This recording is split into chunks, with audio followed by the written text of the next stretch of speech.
Dun, dun, dun, dun, dun. I was gonna go live yesterday, but yesterday I had I had a day from hell. HE double hockey sticks. It sucked. I will say that it sucked greatly yesterday. I had a lot of work. We did some lives. We saw the court TV yesterday, which was really good. It seems like a dog and team are hitting back. Finally, we've got somebody that has not only, kahunas, but also comes with a legal team to put some of this crap that's going on in this case to a stop. I think it's to be pressed upon. I follow the Constitution. I follow the law.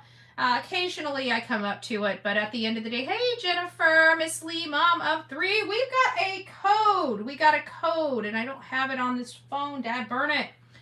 If somebody, hey Tony, it's nice to see you. Barbara, Pale Rider, Southern, Crystal Pistol, Brenda. Can I do that? Hold on a second. Let me see what I can do here, because I left it here. Give me just a second. We have. Let me put this in here. I may have to come right back to you guys in just a second. I gotta get this. Some of my mods haven't showed up yet, so I probably need to start telling them when I go live. They're like, da da da da da. Oh, by the way, Betty's live. I probably should let them know I'm going live. I don't know why I do that. I'm the worst person to keep in contact with people. Hey Seth, it's nice to see you. I'm getting better. Yesterday I made it. I'm making 5 or 6 calls a day to get more acquainted with using the phone again. Okay, don't beat me up too bad. Ever since everything was breaking off and what have you, it's been very difficult for me to, I shut my phone down for like 2 years, and it's been hard getting back in the swing. I used to always talk on the phone, if you guys remember. I used to always talk on the phone. Give me just a second. Let me put this here. I'm going to come. Oh, that's right. I can go into our. Give me just a second. I'm going to do something here. I keep forgetting about this, and I don't need to forget about this. We have a promo code. This is for Miss Lee, mom of 3. And this is for her Etsy shop, which I know I'm always saying wrong. So you guys are just going to have to love me for being me and know that I screw everything up. Thank goodness we don't do that bad on the details, right? That's the details, the minor details. Give me just a second. Oh, that's right. I got this option. That's what I got. Here we go. Give me a second. I know I'm a pain in the butt. You guys are just going to have to love me. Love me or leave me. Where's my live stream? There it is. So here is a sticker. They do vinyl stickers. And we have a promo code. A promo code to save you 10% on any product in there. And here's the promo code. All right, so we have the Etsy. It's for the Hypnotic Hippo, I think is what it is. I got that right? Hypnotic. It's the Hypnotic Hippo Designs. And we've got a promo code. The promo code is Coffee Club 10. Coffee Club 10. And you get 10% off your stickers. So if that's something you guys are interested in, we're always trying to support small businesses. We're always trying to support Coffee Club family. We do a lot for our Coffee Club family. It's nice to see you, Seth, Tony, my mod squad's coming in. Do I have any mods? Maybe I should have let them know that I don't think I'm still running without mods. Oops, my mods are not quite awake yet. And we got a very, very much awake Delilah. Delilah Bullhorn is up in the house. She's wide awake and bouncing and all that good stuff.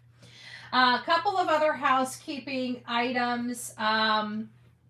I did want to make this public announcement here. I made it on the TikTok. The TikTok's going to be, hey, Karen, it's nice to see you, my love.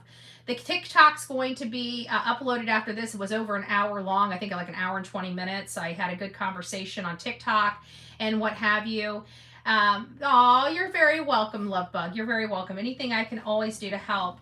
And I did want to show you these. I'm going to be taking, oh, maybe I shouldn't put my address on here. I have to be careful. This is from Granny's Homemade Soap. I'm going to be taking this with me to Tennessee when I go back October 10th. She's got this soap shop and she made these beautiful soaps for Sebastian. They smell absolutely amazing. And this is Granny's Homemade Soap Shop. And it has coconut oil, palm oil, sunflower oil, aloe vera, and some other great ingredients. And it smells amazing. It smells amazing. So I just wanted a big shout out. Granny's Homemade Soaps donated this. Delilah loves the soap. If you guys have not noticed, Delilah loves the soap. She's coming up behind me now. Hey, Justin. Is Justin in the house? Oh, there you are. It's nice to see you, my love. So if you guys, I'm going to be bringing these on October 10th in handy. I'm keeping one. Clearly Delilah, this is a winter chicken dinner for Delilah. Delilah is absolutely going crazy over this box of soap. You guys do not know, she is absolutely going crazy. I don't want you to see my dirty bed. My dirty bed, my messy bed. I should probably say messy. It's definitely Delilah approved, okay? It's definitely Delilah approved. So I'm going to keep one bar, but the rest of these I'm going to be handing out while I'm there. It was donated by Granny's Homemade Soaps. And hopefully you guys can get over there to Granny's Homemade Soap. And this is the Sebastian soap. So again, we're all about helping small businesses and businesses doing, the right thing.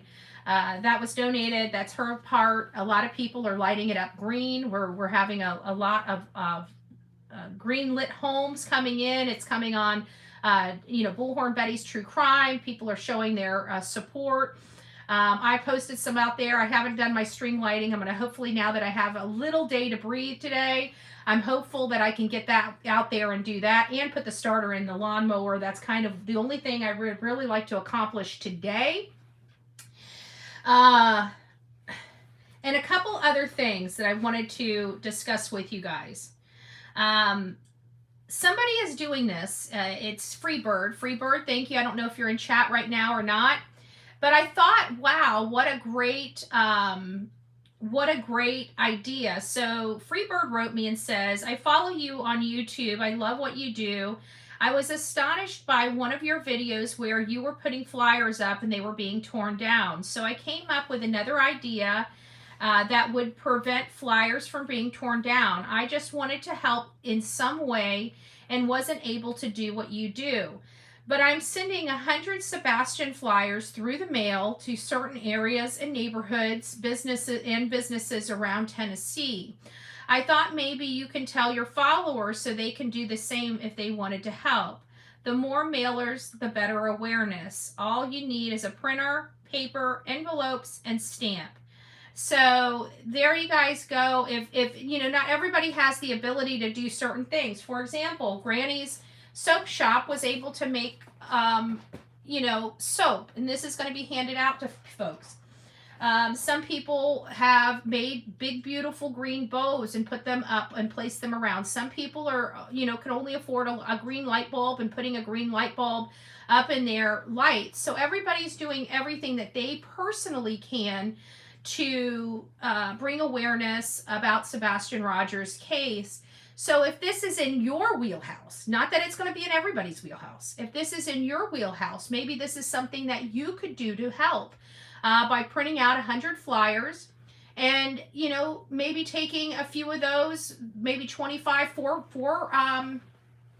envelopes and sending out, several flyers to these businesses and stuff that might be able to help. Some businesses I wouldn't send any more than maybe 1 or 2 flyers because they're probably only going to be putting them in their own window. I don't see them going out and handing them out. But who knows, you know, maybe some local schools or other places, um, hospitals might be a great place. I don't know. I don't know who would allow these things to go up. I know that even like stores like the 7-Elevens and the Shells, they were really hesitant to put the flyer up. They had to go through management in order to post a flyer on their window, which is really disheartening because we have so many children missing, and we need this public partnership with these businesses to do this and to advocate for this child. And I'm hoping that more people, I wish 7-Eleven and you know, the Shell stations and stuff like that would either allow to have a missing person board or allow people to post flyers, because there's a lot of people that goes through those gas stations and gas pumps, and it's really a great opportunity for people to know that there is a child missing under suspicious circumstances, and we just need to find his whereabouts and bring him home safely. Thank you, Melly Cat, for your gifted Bullhorn Betty membership. Blue Velvet, welcome to this crazy place we call the Coffee Club. This crazy family we call the Coffee Club. So I just wanted to bring that to your attention. This is another email. I don't know if I have permission to use their name. So I do see their name in here, but I don't know. I don't think it would cause a problem because we have more than one Angie in here. But another one of our followers sent this email, and I thought it was really interesting, and it's something I didn't catch at the time. Hello, my beautiful mod squads. Be Betty, the real me too. I don't know who else is in here, but all my mod squads, Sonia, Pebbles, everybody. It's nice to see you. K-Mac, it's nice to see you as well. Michelle, Cheryl, good morning, good morning. Here's something that, this was the first email I got, but it wasn't the only email I got about this. So I didn't look into this, nor did I catch it, because honestly, it was a hearing I've heard before. But some people looked in a little deeper to see if it was possibly literal. Elfig, it's nice to see you. Peggy, Don, good morning. Good morning. And this is what it says. It says, hi, I've been following you since Gabby. I watch your lives and Court TV interview with Dog. He said 2 times, all roads lead back to Rome. So I Googled Rome. And it's only 1 hour and 9 minutes away from Hendersonville, Tennessee, by way of I-40. It shows it's right on the Cumberland River. It's a very small, secluded town. Dog may have been sending a message to see if they came out to deflect from the area.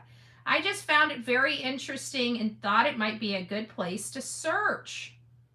And of course, prayers to find the keys. By the way, guys, if anybody's curious, we found the keys. Oh, right? We found the keys. We found the keys. Oh, that reminds me. Today's Friday. I got to go to my best friend's house. Crap! My day's already getting away from me, and it hasn't even started. It started at like 5 o'clock this morning. I've already been going for about 4 hours.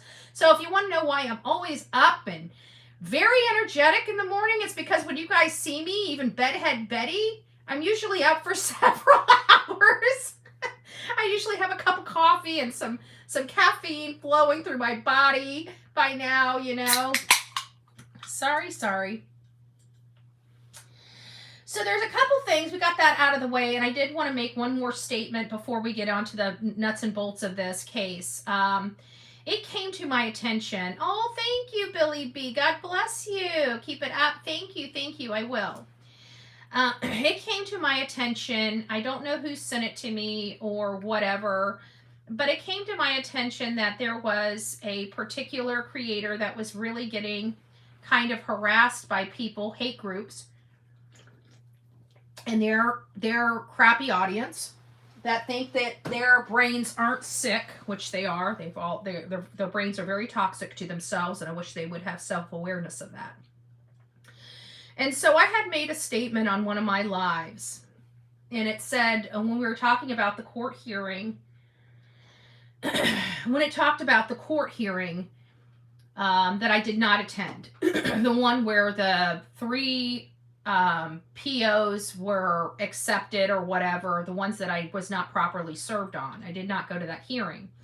Now, you guys know I've been in the area one time. I do know some people, but I'm not tight like that where I'm calling these people and speaking to them every day or coordinating this or doing that. That's just not in my wheelhouse. And so, but I have communicated with the family that's getting this harassment. I've communicated with them in the past, but it was related to this case, but it was a while ago. You know, I don't really speak to them on a regular. And actually, I've only spoken to them maybe 2 or 3 times. If I had to guess, maybe 4 or 5, at tops. So anyways, it came to my attention that these hate channels were bullying this family and being harassing to this family because they truly believe that this family was inside a courtroom illegally recording. Now, if you know who these people are, they are just sweethearts, first and foremost. I don't even think, even if I were to have paid them, that they would break the law. That's just not it. That's just not them. And so it was because a statement I made about having to go back to a video to listen to what the mother of this missing boy had said. Well, there were several content creators inside that courtroom when I was not there. At least 2 that I know of did a live shortly after the hearing had ended and had stated what had happened inside that courtroom. So for me to go back and listen to what they said the mom had done, right? I had to go back and review them. And so somehow that got manipulated, twisted up, turned and burned into I had somebody in the courtroom that recorded the court proceedings. These people are so stupid. Like, stupid is like a compliment for some of these people. I cannot believe that they would put this family through this because they think this family did illegal. These people, there's no words. There's literally no words. All I'm going to say to you idiots and you stupid people, and that's giving stupidity a compliment, or actually giving you a compliment, because you're much more stupid than the definition of stupid. You guys have sick brains, okay? When your brain thinks something and spits it out, it's already wrong. Quit listening to your brain. Because if you can't understand what I'm saying on my live and you have to manipulate it and then attack an innocent family, you're trash, okay? You're garbage. And probably why you're on hate channels and not on legitimate channels. Okay? Go back to your felons, but quit acting like felons. Okay, start following the law. Leave these people alone. They did not do anything wrong. I was talking about 2 live broadcasts that were done right here on YouTube that I needed to go back and listen to see what the mom said. I'm so sick and tired of people taking words out of context. You guys got sick brains. That's your problem. That's why you're always wrong. Your brains are doing you no justice. I don't know if you're clogged with substances or on too many medications for your mental illness. I don't care. You don't have a right to harass innocent people because you think you can. Leave the family alone. Okay? Leave the family alone. That's what I've got to say. All right, that's all my public service announcements for today. I think I covered just about everything that I wanted to cover. Good morning, everybody. I'm Bullhorn Betty. We cover true crime, and we also have to deal with a bunch of YouTube idiots in the process of covering true crime. So while I never want to bring drama to my front door, I will always fight for what's right. And when I see an injustice, even with other content creators, I will speak my piece because people are too stupid and probably should not be entitled to a microphone. But you know, this is America, right? And we have to even listen to horse crap. So that's where we're at. And that's where it appears we're going to be at for a little minute until we get people with higher education on this platform. Sebastian Wayne Drake Rogers disappeared from his home February 26th and has not been seen since. And when things get a little chaotic, what we typically do is go back to the beginning of the case and just start reviewing everything to see if we've missed anything, to see if something may make more sense to us now that we have additional information, especially when we were reading it at the beginning. We haven't had, 5 months of revelations. So there might be something at the beginning that now makes sense for us now that we need to review. And so we go back to the beginning, and we went back to February 26th, reading all the articles and looking at all the messages and videos that we could possibly look at related to what was going on, boots on the ground at that time. Now, while there's just, mainstream media articles of the events, because we weren't there at the time, it isn't higher education, it's higher intellection, common sense. Exactly. But, I'm just saying. So we go back to the beginning. And so when we first learned of this case, we learned that this boy initially is a missing person. We were told that the mother and stepfather called into law enforcement to report a child as a runaway, that the child had walked out the door and they don't understand why he would run away. That was their initial thoughts on what had happened to Sebastian. So it brought in the cavalry, and the cavalry did what the cavalry does, right? They get the air, sea, land people, and they just start penetrating the area and searching for this runaway boy. They knew that he didn't really have shoes on fairly quickly. Nothing was missing from the house. There was no phone, no switch missing, no money missing, no medication missing, no food, no snacks, no waters, no nothing, no backpack, no nothing, right? Nothing. Just wakes up with nothing and walks out the door. Not even a change of underwear. Nothing.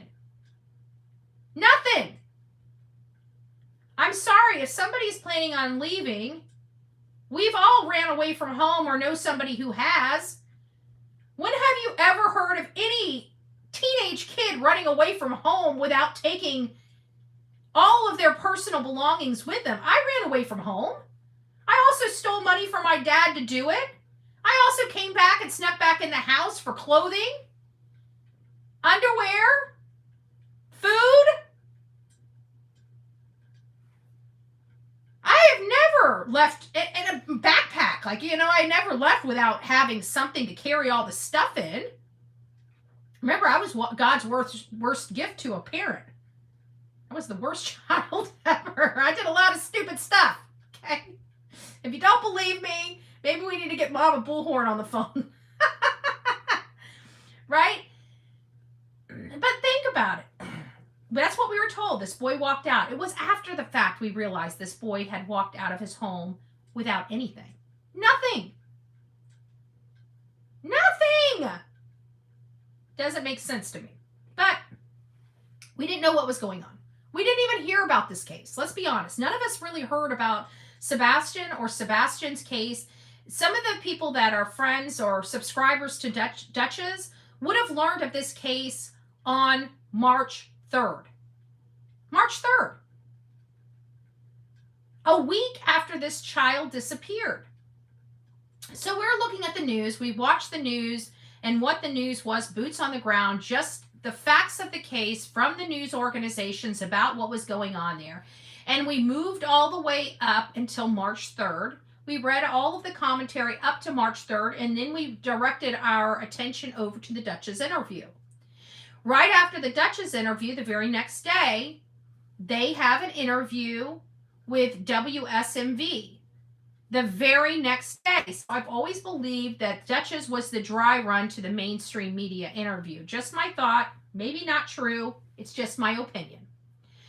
Then we listened to the 4/4 interview, which the full interview was published on 3/5, March 5th. And that's kind of where we left off the last time. Then we had some weird things going on. And those weird things that were going on were basically people questioning the behavior. And not only that, but I'm still scratching my head because I hadn't heard the case. Hardly anybody on YouTube had heard of this case related to Sebastian Rogers until about, I don't know, it was right about March 8th or so is when people started really tuning into this. But on the March 3rd and the March 4th interviews, they were talking about this level of harassment that they were receiving. And I still keep scratching my head asking what level of harassment. They were barely even getting any clicks and views on this case. What level of harassment were they receiving? Unless it was local. And that we can't control. Okay? That we can't control. And what type of harassment were they receiving? Is it because they didn't like people's commentary on their shows? They were calling that harassment? Or were people literally calling their phones? Because on Messenger, if people reach out to you on Messenger, you have the choice to not even, if they're not even friends of yours, you're not even going to get the messages unless you go into the spam folder. So what harassment were they undergoing that they couldn't just easily block on their phone? It doesn't make sense. It sounds like they were setting up the poor me nonsense way back at the beginning of this case. Then we learned from another interview, and this is what the stepdad argued. They're like, the question was, we heard that you were screaming at the news crews the day that your stepson disappeared. And he's like, oh, no, I didn't do that. I just simply walked out and asked them, please don't record my home.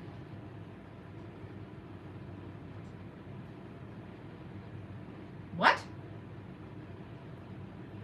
So on February 26th, you have a missing child. Nobody knows where this child is. And your only concern is to go out there and tell the news crews, which they have every right to record your home, not to record your home. You didn't go out there and get in front of the news crews with a picture of Sebastian and say, we have a missing boy. Anybody out here, please help us find him. The law enforcement has been here all day and we can't find him. Please look in all your outbuildings and stuff like that. Nothing like that. Just walks up to him and tells them to turn their cameras off his home. That is what people like me call red flags. Okay? That's what I call problematic behavior. What was being hidden that day? Well, we definitely know, hindsight being 20/20, and this is my opinion. They concocted, in my opinion, when something happened inside that home, we don't know what, that they were just going to say this boy ran away. We're going to make sure that they know there was no abduction, so there's no forensic testing of the house. I think they thought this through. There's no doubt about it that they thought this through. They wanted this to be a very quiet, nobody knows, because let's face it, the stepfather works at a bunch of states being tower crane operators. He doesn't want to be on the big screen because he's not advocating for his stepson. He's worried about somebody thinking he did something to his stepson, and that's why he's trying to keep it all hush-hush. To the point where he didn't want the news there, he didn't want anybody talking about it. He's been out here for months saying, you know, if you just strip all the noise away, it's just a simple, a kid that just simply walked out of the home. That's what he said on an interview. No big deal. That's what he said on an interview.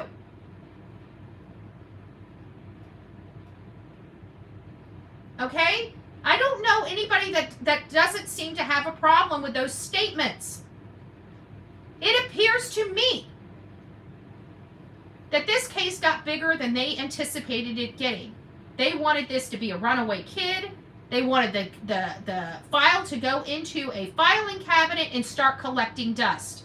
We heard the gloating of, well, you know, the best part about this is Sebastian didn't leave any evidence. Who says that? Who says if you want to go find your son, go to church? Who says you'll never find him? Who pays somebody $1,000 to stalk somebody, follow somebody, and tell them they're going to punch them in the face? These are the behaviors. These are factual statements from the stepfather of this missing boy. That is what we here in true crime called red flags.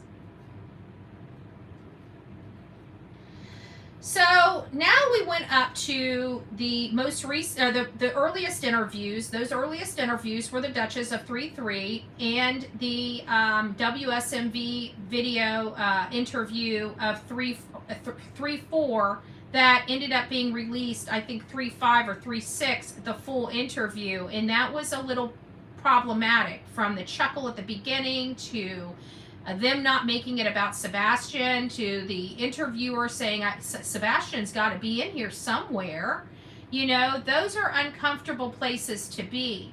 But that's where we are. Few of the things that we noticed in these first two interviews was that there was no indication that Sebastian took the trash out, and there was no indication that Katie had ever left that home. So those were interjected later. And I think that was after law enforcement said, well, we see you on camera leaving the house. And she's like, oh, well, that's because I was out looking for Sebastian up and down the road. But when we go back to Miss Bobby's interview, which we will, you will find out no search of that community was done by that vehicle. What was captured on video was the car backing out of the garage and immediately leaving the community heading toward the school. Definitely not what was said to the public.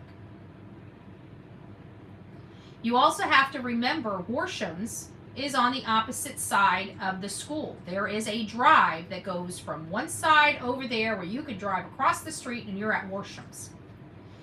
That is a pivotal detail, because there has been so many people that allege to have seen the stepfather's mother sitting in her vehicle over at Worsham's 15 minutes before Sebastian Rogers was even reported or even knew to be missing. Remember, they didn't report it until 6:34. However, it was at 6 o'clock in the morning that the mother realized Sebastian was not in his bed. However, the stepfather's mother was at a store right around the corner from their home at 5:45 in the morning. I can tell you, I've worked for a lot of realtors.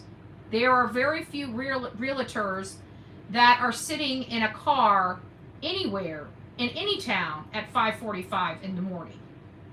Just saying. And yes, I used to possess a real estate license. This is something that I'm very fluent in.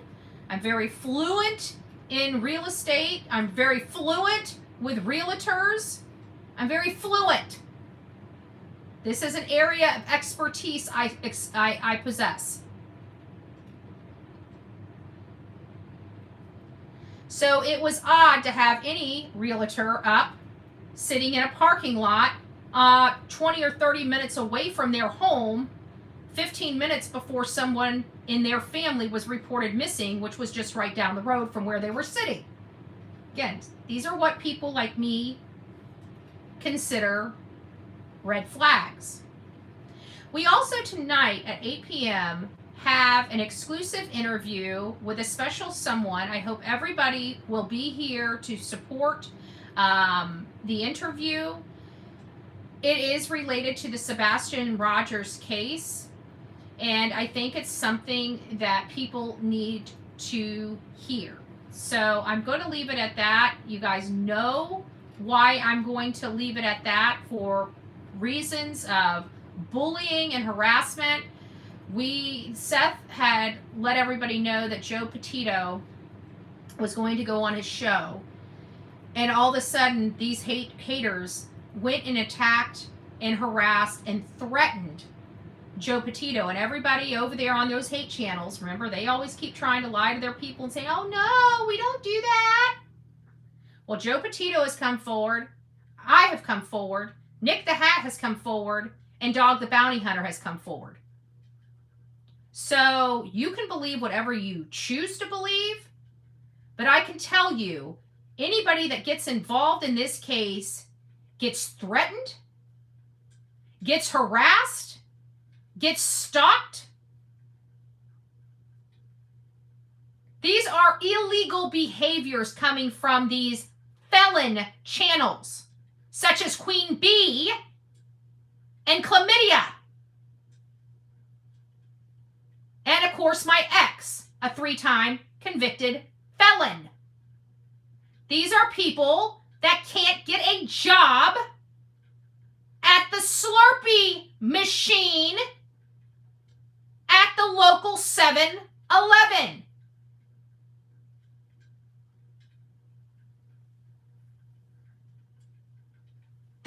When they did what they did to me, what was my specific words? You have now made your behavior on a magnifying glass. Now it's too big to put back in the box. Bad move. Bad move.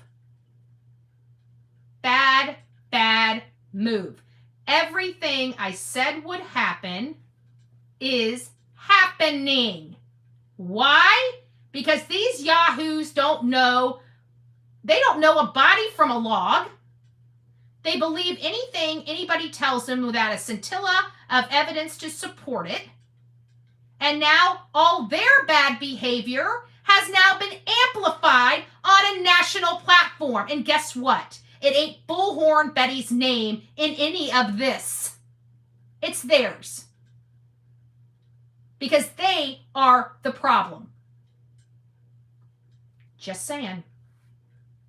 Just saying. But hey, you guys, raise your hand. You guys remember me saying they're making their behavior so bad that this is getting attention from people they don't want attention from. You guys remember me saying that? You guys remember me saying that? And then after my arrest, I said, you guys just made this bigger. It's not going to go back in the bottle now. Like I said, I don't have to be on my channel bashing these people all day, every day. They keep wanting to blast out FAFO. Okay. How's it feeling? Because I'm telling you, I just purchased the whole entire supply of KYs just to make sure you can't buy none. How's it feeling? Just asking. Asking for a few friends. Just saying. So now we know who the problem children are on these platforms. Hopefully they stop, but you know what? They're uneducated buffoons with an opinion and a microphone, and I think they might be too stupid to quit. We'll find out. We'll find out. Hopefully they just stop and start getting back to Sebastian. That's where this case needs to be. Sebastian is the focus of this case, not Bullhorn Betty, not Seth Rogers, not Tony Mathis, not Nick the Bounty, or Nick the Hat, or Dog the Bounty Hunter. The whole reason why they're here is for what? Sebastian Wayne Drake Rogers. But now that we know who the problems are, and now that we know that we have some whoppers of attorneys, hopefully these people take a serious look at their illegal business practices on their channels. Because yes, you can be held liable and accountable for your channel, the crap you're inciting, and what you allow on your channel. You can be held responsible. Why? Because you're the owner and you have the control of your chat. You have control on what you post up on your comments. You have the control to denounce bad behavior and unlawful behavior. Like when you're going to say you're going to hunt somebody down, or showing up, or following them. That's the definition of stalking. Not driving by somebody's house with a camera hanging out. If your intent is not to follow them, then you're not stalking them. What happened to me, what happened to Seth, what happened to Tony was pure stalking. Infiltrating of a child's vigil from these yahoos and animals. Their behavior is disgusting, and I pray to God that they get sued for their bad behavior, especially what they're doing to Dog and his team. Just saying. So now we're fast forwarding past the 26. Now we realize there's the stories, okay. Little weird behavior in these first two stories. Few things that don't make sense to us, like how are you falling asleep at 10 when you're making a call at 9:43 to your husband? You know, those things. But okay, you know, maybe that was just a misspeak, right? Because this is, you know, in real time. We probably weren't looking this critical into these interviews. Now we are. Because why? It's been 7 months and we know something doesn't smell right here. Now we're at the search for Sebastian is now shifting into an investigation. This particular news clip was released on 4/4. Let's listen to Nick Barris. We're going to have to listen to an advertisement, but it is what it is.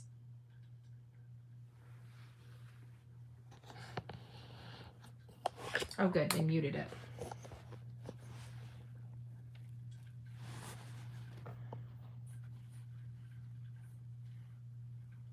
A significant shift in the case of Sebastian Rogers, the missing autistic 15-year-old. It's a case we have followed closely since he disappeared. We care what happens next, just like you. And now 1 week after Sebastian vanished from his Sumner County home, authorities are scaling back the search effort, and they are now calling it an investigation.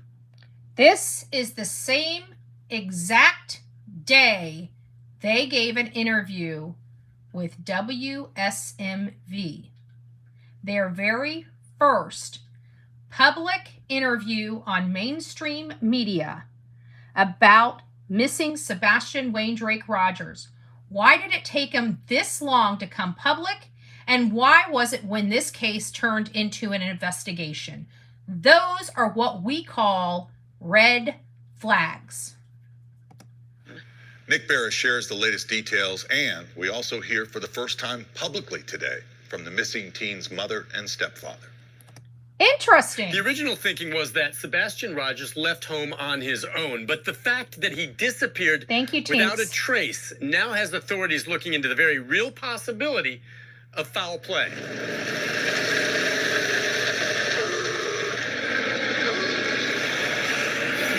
Consider 7 days of intense searching from the ground and air. Hundreds of officers and citizens, bloodhounds, and nothing. No security video of the teen and no trace of Sebastian. We're used to producing, and this is one of those cases that we haven't been able to produce yet. No one is giving up. Sebastian could still be alive somewhere, alone, hurt, lost, or trapped. The search effort will continue, but we're scaling it back a little bit. What exactly does that mean? Well, sources close to the case confirm authorities are now considering foul play and that this missing teen case could become a criminal investigation. Sebastian's mother and stepfather broke their... So this idea, this horse manure that people are putting on their channels, that law enforcement isn't looking into foul play. They're not saying they're not looking into it.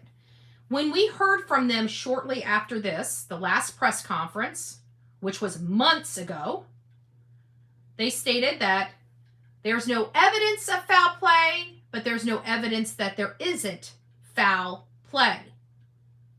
Okay? So this idea that they're not investigating foul play, that they're not looking at, that's why people have not been cleared. So I want to make sure that everybody is very much clear on the fact that they are entertaining foul play. Back months ago, when they gave the last press conference, and we haven't heard hide nor hair from Sumner County Sheriff's Office since, or TBI for that matter, they took a major directional change and shut everything down. The only time law enforcement shuts down and keeps things close to the chest is during criminal investigations. Period. So I'm not going to get in the tug-of-pool and word salad of whether this is just an investigation. What investigation is in a case like this is not going to be criminal? This child has been missing for months. No evidence this child walked out of the house, and you just heard from the Sumner County Sheriff's Office saying, we haven't been able to produce a scent. Those are the facts. they don't look good. Okay, let's be honest. They don't look good. And they definitely don't look good for at least one set of parents. Because again, this was a sheltered child. Their internet activity showed nil.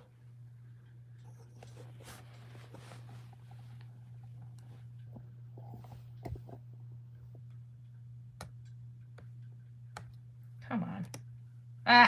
Hate when that happens. My cursor not want to work. Silence talking about how he disappeared from their home overnight a week ago Sunday. The two spoke on a YouTube podcast called Missing Tennessee with Duchess. And when I went to wake him up for school, he wasn't here. Between the hours of, 12 and 6, he has basically vanished. Walked out of the house, the door was locked, and gone. Walked out of the house, the door was locked, and he was gone. When that was challenged, when those statements were challenged and very directly asked to these parents, why do you feel? Now remember, these are the same parents that refused to say anything, made it a very big point. They don't like speculation. Remember that? They don't want anybody speculating about this case. But when people honed in on him and said, how do you know he walked out of the front door? The response was because every door was locked and there's only 2 doors that have combinations that he could have gone out of. One is too noisy, which it refers to what I assume would be the garage. And the other one, they said he's accustomed to always going out. However, based upon information received from the neighbors, he loaded up in the garage in the mom's car more often than walking out of the front door because he didn't really go outside. So the question remains, why in the world did they think this? It's because they stated that that's the only probable place that they speculated. That came out a month later, or around March 20th, that the only reason why they think, or why they stated he walked out of the house and ran away, was because that's the only door he could have gotten out of. Because every door was locked. There was no breach of the house. The doors were locked. The windows were locked. Everything was secure. Nothing's on videotape of anybody trying to break into their house. Until when? Nick Barris dropped a doozy. A recording from one of the neighbors that identified 2 light sources going to an unidentified vehicle and 1 light source going back to the house around 3:30 to 4 o'clock in the morning. And then just a few short hours later, only 1 person wakes up in that house. That's what we call red flags.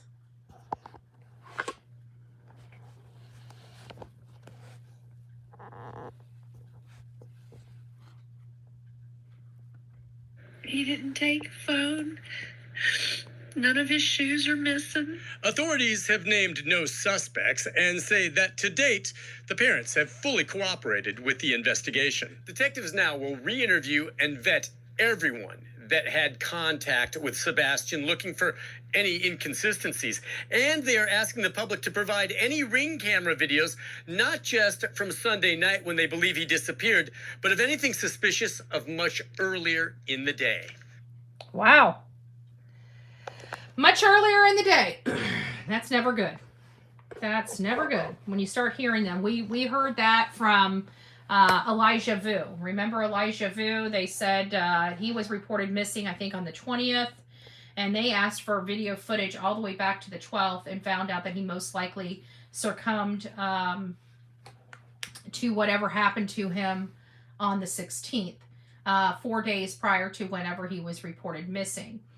And I think that infiltrated a lot of people's mind because at this point in time, there was nothing other than 1 photo on the 24th, February 24th at the Costco's that had Sebastian.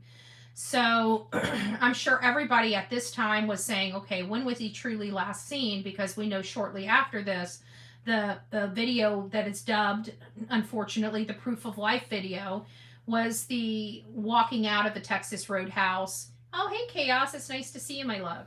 Walking out of the Texas Roadhouse. And after that video, there has never been another sighting of Sebastian Wayne Drake Rogers again. Not a sighting. Well, I shouldn't say not a sighting. There were sightings that did not pan out. Those have been looked at. Those have been, everybody has been approached, and the person that people thought was Sebastian has been identified as not being Sebastian. It's not like there were calls in and they never located the people. They located the people and it wasn't Sebastian. So Sebastian has not been seen, and there has been no credible sighting of Sebastian since February 25th at 6:30 p.m. That's the last. That's it. That's what we have. And from that point, from the Texas Roadhouse to the next morning at 6 a.m., it is filled with vague statements of what happened. Vague statements. Everything is a vague until you get to the 3-hour call. And then all of a sudden, we have specificity again. A phone call came in at 9:43 or 9:46. How specific? But you can't state what time you fell asleep on the couch. You can't state with specificity how long the call actually lasted for. You can't state with specificity what you were doing. You can't state with specificity what the nightly routines of this child was. We have vagueness. We have, oh, he came home at 6:30. He was in his room until 9. And then I asked him to go to bed, and he said, okay, good night, mommy, good night, puppies. He had a day out. Did he not get a shower? Did he not brush his teeth? Did he not go potty? Why is it so vague? Even the day before, it made out to be the best day, a good day, a great day, but it's still very vague. Think about it. We don't know what time they wake up. We don't know what time breakfast was done. We heard around 11, that's when the mom went to go pick up the cousin. So we have to assume somewhere around 11, 12, 1 o'clock is when they were at BJ's, and when the child exchange between the cousin and the mom, Aunt Melissa, were her hat at the BJ's. Then we hear from BJ's, they came home to put the groceries or the snacks away. And then we have vagueness again.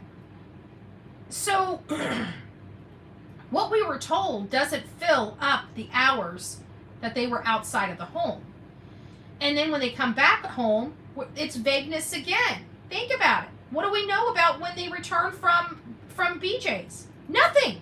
We heard that they put away snacks. We don't even know what time they got back or what time they left to go to the bowling alley to play the video games. We have no idea how long they were playing video games before they went to the Texas Roadhouse. All we know is that around 11 is when the day started, and around 6:30 is when the day ended and when they were coming home. That's what we know. Vague.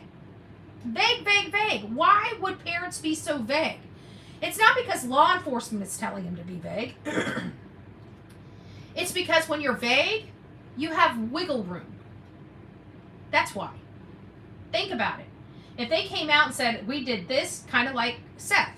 I was here from this time to this time. I worked in a jail. I was around inmates, There's not a whole lot there, but that is the specific details.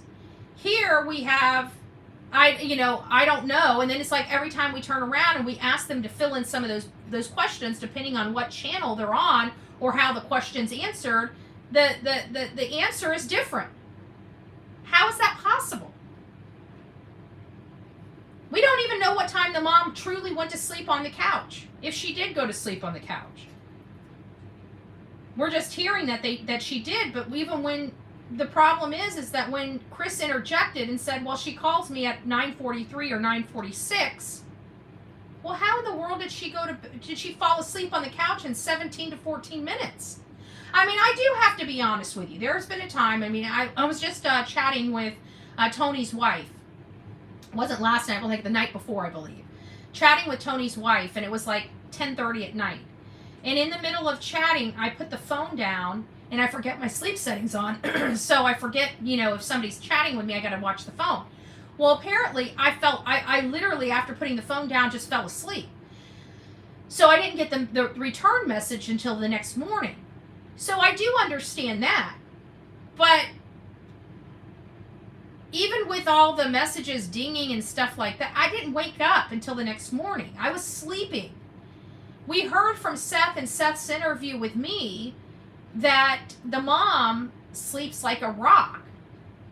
And that was all. I didn't know that at the time we heard this. But now that we know that the mom sleeps like a rock, that it takes a lot to wake her up, it almost gives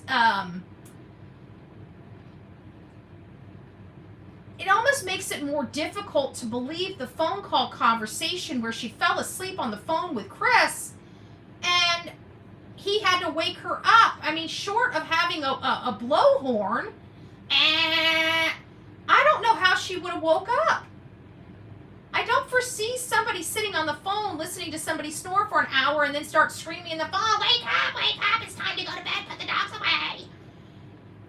I mean, if you really look at it and look at what they're saying and what they're trying to make us believe, they're trying to make us believe two separate things. They're trying to make us believe that the mom fell asleep on the couch while talking. I can promise you, when I fall asleep, I'm not talking. And short of a bomb going off in this house, I'm not waking up. So, I don't know. I don't know what to say to people out there. To me, I call these things red flags. To me, it makes my focus change to the mom and the stepdad saying, why is there so much vagueness here? Why are their statements contradicting one another? Why is their story not put together better? Because a true story is a true story no matter how many times you say it. When you start changing the story up, one of two things is happening. You're either having law enforcement asking you these questions, or you're just flying by the seat of your pants as you're going. And I have to think it's a combination of two things because I feel like if you listen to the interview, an interviewee may ask the family one thing, but they're stating other things that's not being asked, almost as if they need to make sure that it's on the record because that's what they told law enforcement. Again, that's my opinion. My opinion I don't have facts for. All I have is the facts that help me create my opinion and theory. And these are the facts of the case. People want to believe that I'm trying to be nasty to this family. There's better things. I would so much rather. Betty, were any foundations poured that morning at new homes being built? I don't know. I know that people have asked that question, especially in light of the stepfather's comments about concrete. But I don't know. We do know that they have family in construction. We do know that just recently there was a statement, post made about Daniel Guy and the stepfather coming back from Memphis. And then we go back to that one interview where I think it's on Smiley's World where he says we went there, and he goes by we, I mean I, and it keeps making me wonder, was Daniel with him on that trip as well? Because it sounds like he's really tight with his uncle and cousin. And his uncle and cousin are the ones with the big money. They're the ones that own second generation construction. They're the ones with the pool in that town. They're the ones causing all of these legal problems through the unlawful use of law enforcement resources. And don't know whether to wind their butt or scratch their watch. Law enforcement out there, they're hook, line, and sinker in their BS because they don't have very much common sense upstairs.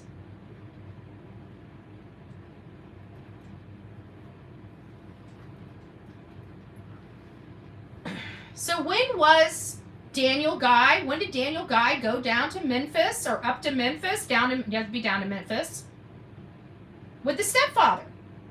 Was it during the 17 and 24-hour disappearance? Or was it the most recent when he went back to get his camper and remove it from Yogi? I'd like to know. Easy to get a backhoe. That is for sure. And it sounds like, I always thought anybody, this family wouldn't have, be involved in this because they don't want to be brought into it. They don't want to lose their financial resources and stuff like that because they've got a good business. But it looks like they're neck deep in it too.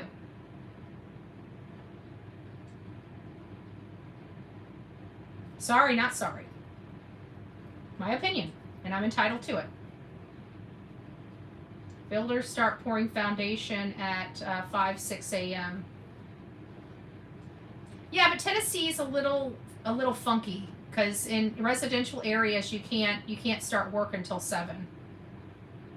We have beat that drum as much as we can. It looks like any residential areas, they're not going to be able to do any type of construction work before 7 a.m. So I don't know if they would be able to pour concrete that early in the morning. Do you think Mob Crew is onto the flashlight video? I haven't really agreed with a whole lot of the Mob Crew's assessment. Even the overlays, they put the lights too close to the back of the neighbor's house. When I was out there personally and was able to preview everything, I could see exactly where the lights went. I think it would probably do him justice to go out there and preview the area for himself, but I don't want to advise that because I'm scared that he would probably break out in handcuffs if he did. So even though it's legitimate and he has a reason for doing it, and it's for his freedom of press and freedom of movement in a free country like America, I can't recommend that to him because, to be honest with you, I value everybody's freedom, and there's something stinky in this community. And I'm not going to stop until I figure out what it is. And however this thing unfolds, it's going to unfold how it's going to unfold. And I really don't give a crap. At this point, I'm an angry woman that a community has just really poked the bear, so to speak. So I'm going to be fighting this on every legal front. And when they are brought to Jesus and realize that they can't do this to people, including outsiders, more importantly, their own citizens, hopefully some things change in their community. But until we get through this process, I'm not advising anybody to go in that community because, quite frankly, I think that the law enforcement out there is corrupt or just is so stupid that they can't see the forest for the trees. That's just my personal opinion. And again, entitled to it. It is not an arrestable offense to have an opinion. Sumner County. Just thought I'd throw that out there.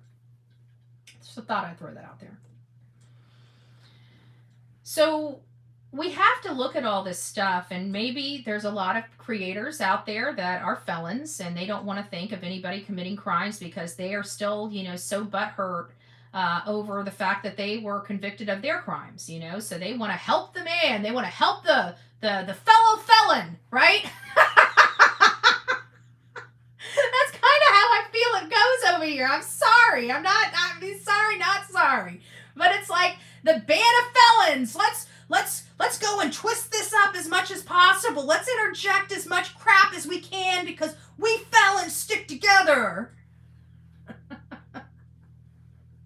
I'm sorry. I'm not trying to make light of it, but it's hard not to see it for what it is. I don't know what's going to go on with this case, honestly. I really don't. I can just tell you that this case is a very uncomfortable case, and I absolutely 100% believe that Seth Rogers is not involved in this case. If I had thought, or even, you guys know how I am, even if there was a hint, I would not work with the man. If there was a hint that he could be responsible for this, you guys know how I feel about that.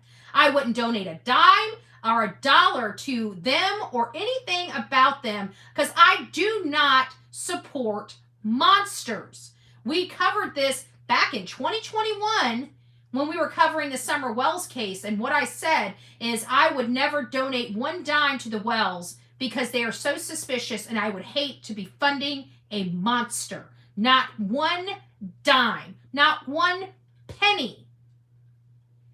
You guys know me, you guys have watched me, you know I would never ever support or help a parent I deemed a monster or has done something terrible to their children or child or spouse or other human being. I don't roll that way. If I have a good working relationship with Seth Rogers, it's there by design. It's because the man is not guilty. I can determine that. That is my opinion. And I'm the one that gives my platform and sits on my hill.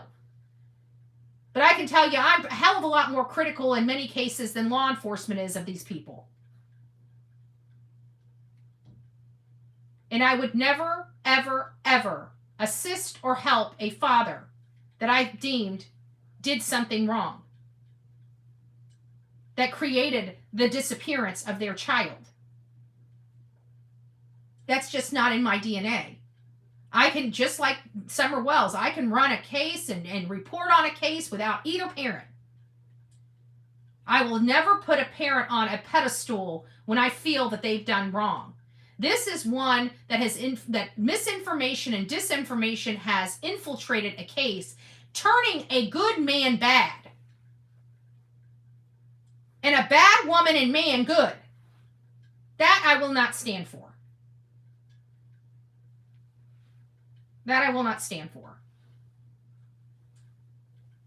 We have faced our challenges in this case. And at the end of this, I truly believe we, as Team Sebastian, as Sebastian's army, will be successful. But it's going to take strategies that are used in the Elijah Vu case. That means the community, as well as us creators, need to come together for the betterment of Sebastian Wayne Drake Rogers. We, the people, need to be out there searching high and low for this child. Those community members in Two Rivers, Wisconsin, never gave up weekend after weekend. Every single weekend, they were out there searching the grounds, making sure everybody knew that Elijah Vu was missing. That's the type of concentration it's going to take in that community to get this case turned around and back on track.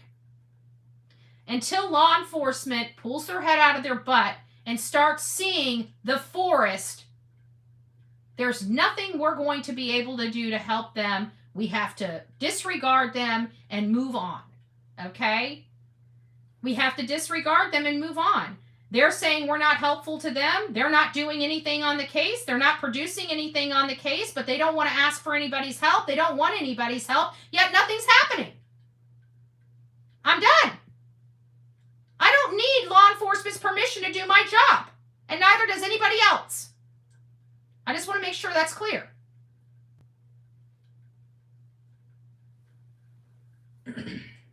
This is America. The laws in their community is what they're allowed to do, not what I'm allowed to do. If I cross this line, they can cite me. If I go too fast, they can give me a ticket. If I stalk people, they can arrest me. But you can't arrest people because you think they might do something. Just saying. So this community has its own problems, and we as a community here in the true crime genre, as well as the loving community that lives there in Hendersonville, it's time for you guys to step up to the plate and start really giving back to this boy. Because let's face it, it could be your kid. What would you want done if it was your child? Are you really wanting just to leave it in law enforcement's hands when they can't even say whether they're further along today than they were on the day that they received the call of this missing boy? Do you really want to keep not do anything in your community when law enforcement can't even follow the National Center for Missing and Exploited Children's directive related to missing child cases and predominantly children with autism? The sheriff himself also stated he has not had a case like this in forever. That means that they're not as sharp on their feet as they would be. That means when there's not a lot of experience there, mistakes happen. This is just normal stuff. It's called being a human. And guess what? At the end of the day, we're all human. So what does that mean? It means we're all making mistakes on a daily. All of us. All of us. Good morning, I see you.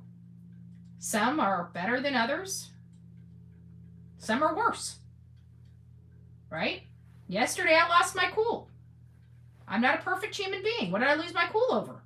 My car keys. Why did I lose my car keys? Because I was down to my last vape and I was freaking out that I'm not going to have vape juice. What happened? I searched the house high and low and found 5 brand new pods of vape juice. Then boom, my keys were out in the chair where I set them down to play frisbee with Delilah. Outside, in the weather, in the backyard. Just saying. I didn't do it. It was the Gremlins. The Gremlins took the keys out of the house and drug them outside and put them right in the chair that I always sit in. You know, just saying, happens. But I lost my And then when I was trying to do my court filing, the stupid courts, the court system wouldn't accept my PDF. I don't know what's going on. It's got to be a MacBook Pro thing. So then after trying to upload it like 5 or 6 times with a dog, and I'm like, just leave me alone for 5 minutes, please. I raised my voice, and then I'm like, oh, I raised my voice. And then I had to go run after her and just hold her and pet her and say, I'm so sorry, I didn't mean to raise my voice. Because I'm not perfect. So I finally had to print out 70 some odd pages and then scan them all in through the scanner. And of course the scanner jammed on me 5 freaking times. But I finally got the damn thing scanned in. And guess what? The system finally accepted the darn thing. Took me 2 hours to upload one stinking document. It sucked. I had a bad day. So there you go. I'm not perfect. Who knew? I know. I know, guys. It's so hard to think I'm not a perfect human being. I know. I know it's a shocker to all of you guys. I know it's like, oh my gosh, did Betty lose her shit? Excuse my language. $5. $5 in the cuss jar. $5 in the cuss jar. But again, I just want to remind you guys, Granny soap, I think everybody should get it. The Poopy really went nutso over this soap. It does smell amazing. And look at that. Perfect. That is a perfect piece of soap right there. I don't think anybody would really ever, I'm not going to use my soap, even though it smells so good. But it's kind of like, you know, it's a little reminder. I'm going to put mine up in the living room. And I'll be bringing the rest of these out. But this is from Granny's Homemade Soap. Granny's Homemade Soap. And don't forget, if you guys want, I dropped the Etsy link. And we have a promo code for the vinyl stickers. And she's getting a lot of cute vinyl stickers and designs up in the shop. So you guys might want to just check it out, because I gotta tell you, I love this stuff. You know, I love supporting family. I love supporting family-owned businesses that support our channel. That's the best way we can give back. And the promo code, I just dropped it, is Coffee Club, and I think it's all cap locks. So let me put it in cap locks. Coffee Club 10 is the promo code for that Etsy shop. And she's got some cute stuff. She really does. And don't forget our Sweet Misery. She's got the Avon and stuff like that. I know I'm an Avon fanatic. I really am. I've got a lot of makeup right here, but I need to go through her Avon store. She had another store that was really, really good, that had a lot of stuff in it that I really liked. I could go broke on those little stores. And that was put in our Facebook group, Bullhorn Betty True Crime group on Facebook. And if you're watching Sweet Misery, please send me the links again by email, because once I posted them, I forgot to put them on my list of all links. So if you could do that for me, I'd greatly appreciate it if you're watching. Avon has really good lip scrub. I know they got a lot of. I like it because even it's affordable. It's affordable and it's good quality makeup. I mean, it's not the best quality makeup, but it's a good quality makeup for the budget. You know, and all of us women, we just want to look pretty when we walk out of the house, you know? We just want to look pretty. And we want to have, you know, smart ass shirts on, and we want to have cool little, you know, vinyl stickers on the back of our vehicles. I'm just saying. And I found out, listen to this. We got Tony's, I haven't bought it yet, but somebody sent me an email. I didn't know Dog the Bounty Hunter had his own coffee. Did you guys know that? He has his own coffee. I was like, oh my goodness. I didn't know. Maybe it's subliminal that he's in this case, you know? I mean, I got Delilah, which is the name of his late wife's dog. And we have this coffee love. Maybe it's subliminal. Maybe he's my guardian angel, unbeknownst to me. Oh, good gracious.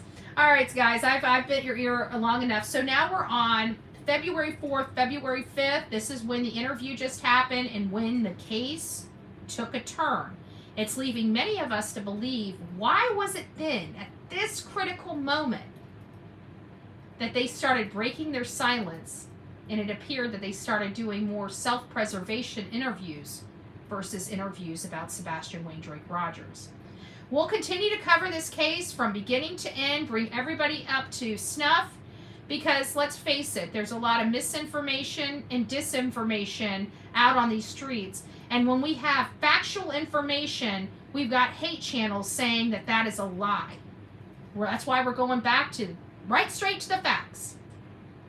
And why I have the opinions that I have. That's why. Thank you all, guys. Don't forget, we're still raising money for the legal expenses, even though the legal expenses have slowed down as far as me having to shell out so much money. We still have $4,500 that we need to pay back. We right now have about $1,000 in the coffers. I'm pretty sure I'm going to have to spend closer to the 10th. I'm pretty sure I'm going to have to spend a little more money out of that coffers.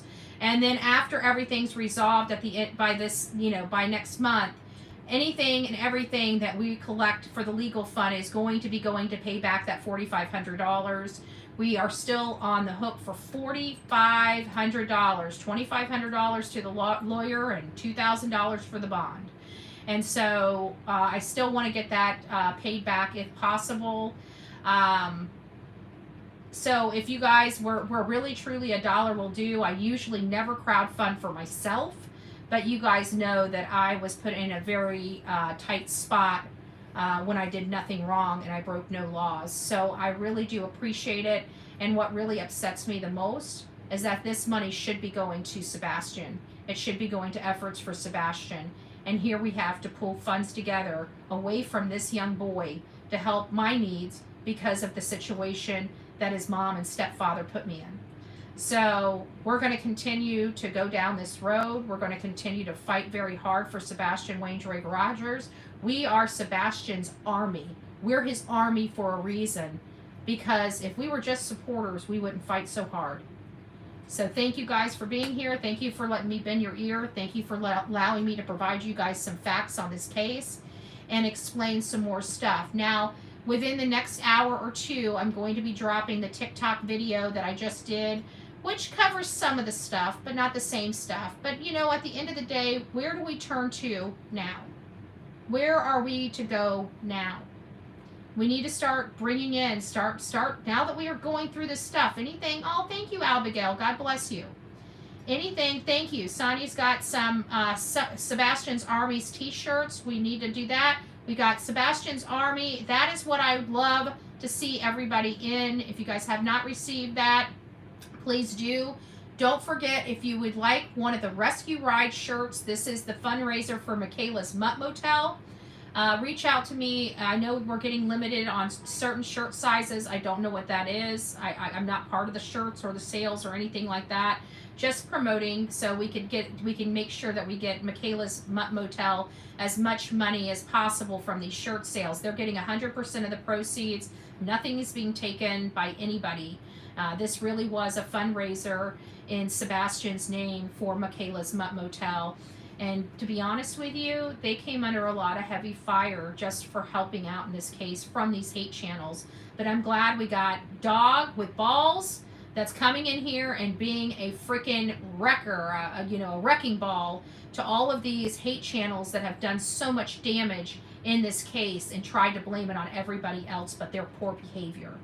They're the ones causing all these hate calls. They're the ones causing all these threatening calls. They're the ones thinking that they can do this and not be held accountable for it. Well, you know what? There's some pretty stinking high-power attorneys that are going to make you comply. Okay? If you don't want to, that's fine. But I would suggest everybody getting back to speaking about Sebastian and advocating for this boy, not clubbing people over the head or lying. That's the biggest problem on here, the lies. And when I say misinformation and disinformation, that's me being respectful. Because you know darn well these people lied through their teeth to incite their audience to attack. We all watched it. We were all witness to it. So it needs to stop, and I hope it does. Don't forget to be fearless. If you see something, say something. An ounce of prevention is worth a pound of cure. And until next time, please be safe, but more importantly, please be kind to one another. And let's get back to Team Sebastian. Yay, Team Sebastian. We need to bring him home. I feel confident we're going to bring this boy home. So let's get out there, let's work, and do our best. God bless. Before we leave, I want to thank everybody. Hold on here. Let me just make sure I didn't miss anybody. I want to thank everybody, so please stick around for me. Miss Lee Mama 323 months. Hard to believe she's been with me that long. Mally Cat gifted 1 Bullhorn Betty membership. Oh, I missed Holly. Holly gifted a Bullhorn Betty membership. Thank you, Holly. God bless you. Billy B says, keep it up. Thank you for the $7.99 super chat.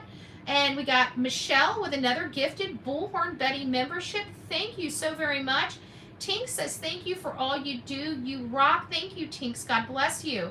Feisty Mama says, thank you for not giving up on Sebastian. He needs our voice. Sebastian strong. Amen. Nobody can complain about that or disagree with that. And our beautiful Abigail says, go, go, go, go, go. So thank you, Abigail. God bless everybody that supported this show this morning. And make it a great day. And we'll see you tonight at 8 p.m. You're going to want to be here at 8 p.m. God bless.